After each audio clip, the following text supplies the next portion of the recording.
So Beth said, how do I keep focused on the next steps when everything feels urgent? Or how do I determine what I should work on next? That's a great question. I actually have an answer.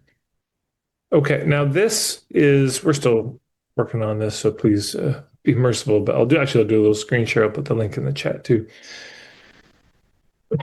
We've created an assessment here,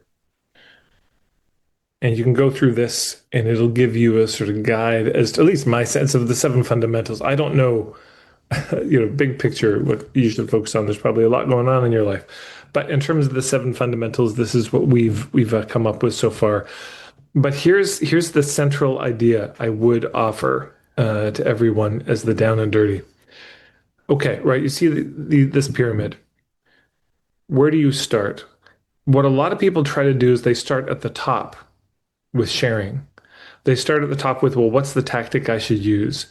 And what I'm saying is, I would urge you to start at the bottom and work your way up. But if your ethics are 8 out of 10 or above, just keep going. If you've got enough space, you're like, I got 8 out of 10 space. It's spacious enough. Keep going. But you get to niche and you're like, oh, that's a 4 out of 10. Start there. Yeah, some of you might be real dodgy. You need to start here. But some of you might go all the way up here. Like, no, I know my niche is good. That's working. But oh, point of view. I haven't really articulated my point of view, my philosophy. I've never really sat down and done that. 2 out of 10. If it's a 7 out of 10 or lower, I would start with that. Bone that up because that's the foundation for the next thing. That's the foundation for everything that comes after it. So, for example, with niching, let's say your niche, which for most of you, I'm going to guess is not as clear as it could be just from 25 years in the biz. But let's just say that's a sticking point. Well, if you don't have your niche, how are you going to figure out your point of view? Because your point of view about what? Your point of view about the universe and God and the grand swath of history of humanity? Or is it the point of view about a particular issue that your people are struggling with? And if you don't have your niche, how are you going to figure out your business model, your offers to people? How are you going to craft an offer? An offer for whom?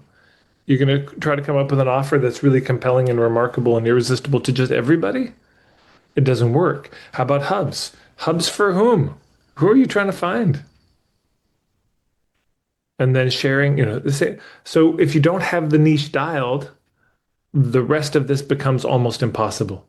If you don't have enough space, you're not even going to be able to have time to figure out your niche. I see this all the time.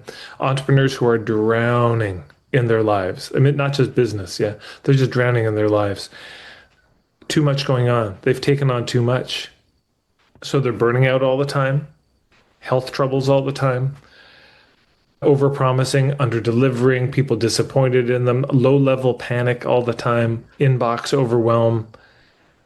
You see, if you're in that space, focusing on your niche is not the thing.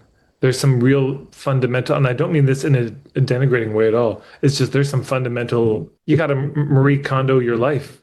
If it doesn't spark joy, bless and release, let it go. There's some heavy lifting on that front. It's interesting. I think a lot of entrepreneurs come to me saying that they're struggling with niche, but there's a real big chunk who actually are struggling with space. That's the real issue. Too much on their plate. We need a lot more space in our lives than we think we do.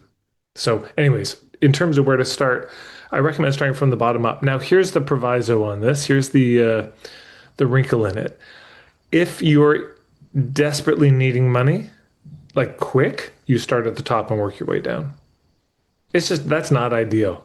That's the building your plane while you're flying it, which is a terrible metaphor and a horrifying one to consider. But sometimes you just got to start with hustle. Sometimes, like, okay, you pick a tactic, get out there. As you're getting out there, you're looking for hubs. As you're talking to the hubs, you're trying to figure out what your business model is and what you might offer.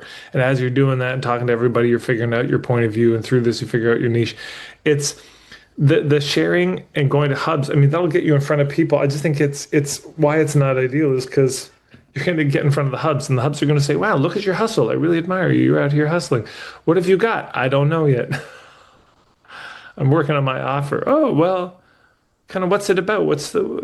Who's it for? What's the philosophy? Still working that out. They might admire you and say, well, come back when you got something.